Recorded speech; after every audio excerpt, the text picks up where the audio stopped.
রবীন্দ্রনাথের এত বছর পরেও আমরা যে রবীন্দ্রনাথকে নিয়ে চর্চা করছি, আমি মনে করি এইটাই অসম্ভব একটা ইতিবাচক দিক।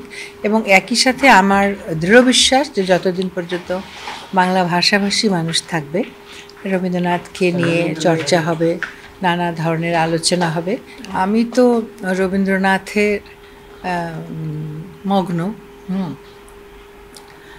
সারা জীবনই, বিশেষ করে যবে থেকে আমার বোধের উন্মেষ হয়েছে, আমি রবীন্দ্রনাথকে জেনেছি, রবীন্দ্রনাথের পরিচয় পেয়েছি, তবে থেকে আমি রবীন্দ্রনাথের অভ্যাসে আমার পরিণত হয়েছে আমার রবীন্দ্রনাথ প্রতিদিনের জীবনাচরণে, ভাবনায়, কাজে।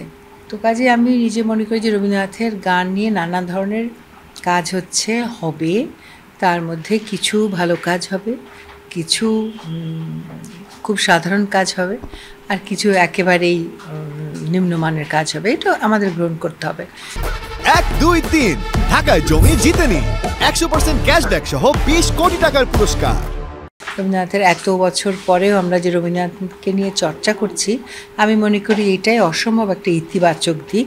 এবং একই সাথে আমার দৃঢ় বিশ্বাস যে যতদিন পর্যন্ত বাংলা ভাষাভাষী মানুষ থাকবে, রবীন্দ্রনাথকে নিয়ে চর্চা হবে, নানা ধরনের আলোচনা হবে।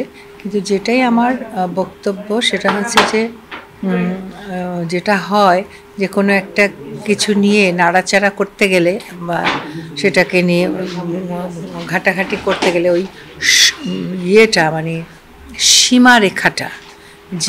সীমারেখাটা মেনটেন করার ব্যাপারে একটু সচেতন হওয়া দরকার। কারণ কোনো একটা জিনিস নিয়ে বেশি নাড়াচাড়া করতে গেলে কখনো বলে না লেবু বেশি চিপলে তেতো হয়ে যায়, সেই সীমারেখাটা যেন যারা করছেন সবাই যেন সেটা একটু মনে রাখেন যে কোন পর্যন্ত আমরা যেতে পারি আর কোনখানে আমাদের থামতে হবে।